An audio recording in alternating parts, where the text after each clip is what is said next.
Hey, great to see you, and thanks for joining me for another lesson. Okay, just to say that if you enjoy any of these videos, perhaps you could click on the like or the subscribe. That's always appreciated. And if you haven't been to my website, that might be worth a look, because all my material is kind of much easier to navigate through. Okay, so I'll put a link down below to that in case you should like to do that.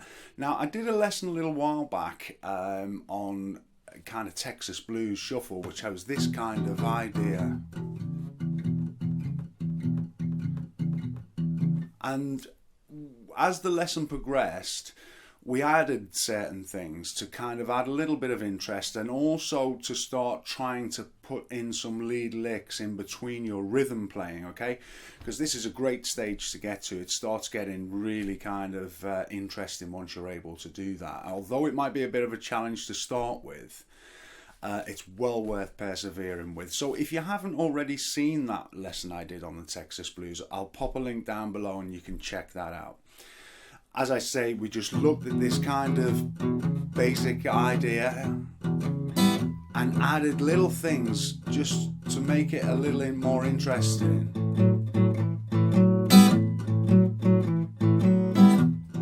So, as I say, you can check that out should you like to. So moving on from that, we're going to use a similar thing for our rhythm,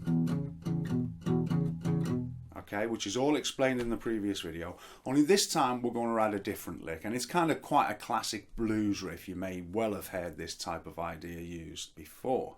And all it is we place our first finger on the first string of the 7th fret, and then our second finger on the second string of the 8th fret. And we play those two strings together. Now you can bend the strings a little bit, so it's more of a... You can kind of experiment and see what works for you with that. And we're going to try and do this.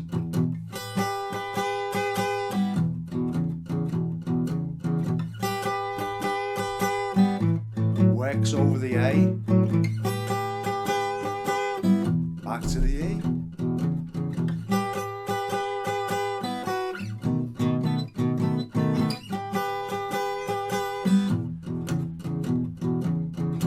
So that kind of thing. Now, as I say, it's just the first and second strings on the 7th and 8th fret, and you're looking to get that kind of feel to it. But as I say, just experiment. Now, the difficulty comes when you have to get back to this. So don't be surprised if you kind of hit a few duff notes and things. The important thing is that you just practice it, and it'll become a whole lot more kind of solid and stuff, yeah? So start, as I often say, start slow and then you can build the speed up type of thing. And if we were to do that, we would kind of start at the kind of pace.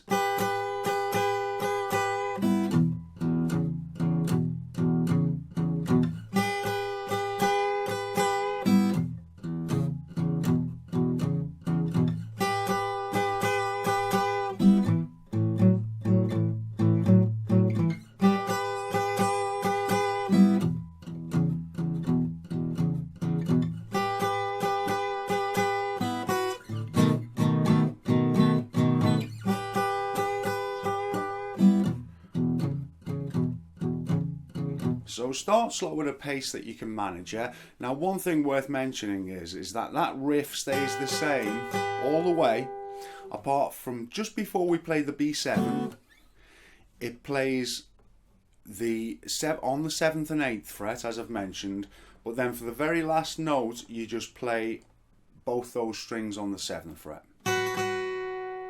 Okay, so just to illustrate that, one more time.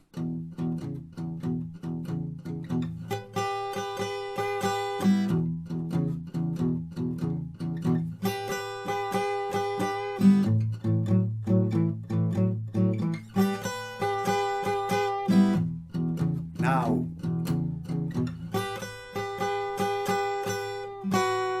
there.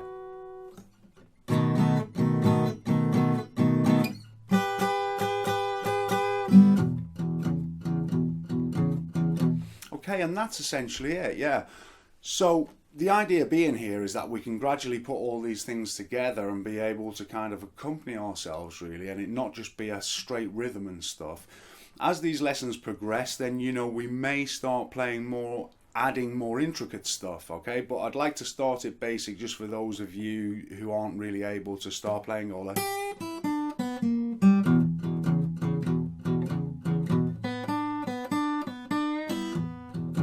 You know, we're going to get there doing the single note stuff and things, but these are just great little exercises